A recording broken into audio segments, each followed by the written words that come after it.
بسم اللہ الرحمن الرحیم۔ اٹھو مسلمانوں، اپنے مقدر جگا لو، نماز ادا کر کے اپنی اللہ کو منا لو۔ کھول کے دیکھ چشم دل، لاتا ہے لطف کیا نماز میں، ہر طرف آتا ہے نظر نور خدا نماز میں۔ میرے دوستو، میرے برخوردارو، یہ اللہ کو راضی کرنے کا وقت ہے۔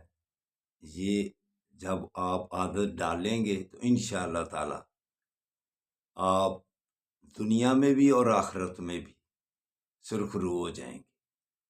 تو نماز ادا کرنے کے بعد کہتا ہوں اللہ کے ناموں کا ورد کیا کرو۔ یا کبیر ہو، اللہ کا نام ہے یا کبیر ہو، تو اس سے آپ کی صحت برقرار رہے گی اللہ کو پکارنے سے، اور اللہ نے ہی صحت دینی ہے۔ تو اگر آپ نے صحت مند رہنا ہے تو پھر یا کبیرو نماز کے بعد ورد کیا کرو۔ تو انسانی فطرت کیا ہے؟ آقا صلی اللہ علیہ وسلم ارشاد فرمایا، پاک زبانوں سے دعا کرایا کرو۔ صحابہ عرض کرتے ہیں، یا رسول اللہ پاک زبانیں کیسے پتہ چلے کس کی پاک ہے؟ آپ نے فرمایا، دوسرے کی زبان آپ کے لیے پاک ہوتی ہے اور تمہاری زبان دوسرے کے لیے پاک ہوتی ہے۔ تو جب ہم ایک دوسرے سے السلام علیکم لیتے ہیں تو پاک زبانوں سے ہمیں دعا مل جاتی ہے، صحت و تندرستی والی۔ تو دوسرے کو حقیر مت سمجھو،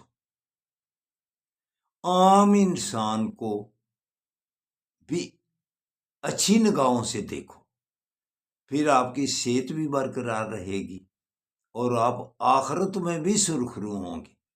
لیکن ایک انسانی فطرت آپ کو توجہ دلاتا ہوں، جب سے انسان پیدا ہوا ہے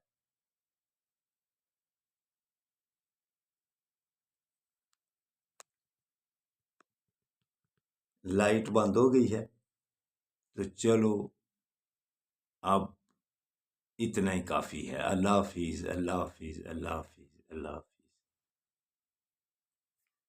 یہ بات تو کر لیتے ہیں نا، بات کی سمجھ تو آئے گی نا۔ انسانی فطرت یہ ہے کہ جب سے پیدا ہوا ہے وہ خود کو ہی اچھا سمجھتا ہے اور خود ہی وہ سچا بنتا ہے۔ کسی سے بھی اس کا اختلاف ہو جائے، والدین سے لے کر بچوں سے لے کر ہمسایوں سے، عام کاروباری لوگوں سے، وہ جب بھی کسی سے بات ہوتی ہے خود ہی سچا ہوتا ہے۔ میرے دوست، میرے برخوردار،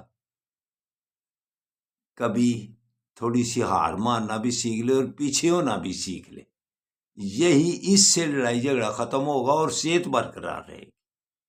ٹھیک ہے برخوردارو، بیٹو لائٹ بند ہو گئی ہے۔ اللہ حافظ، اللہ حافظ۔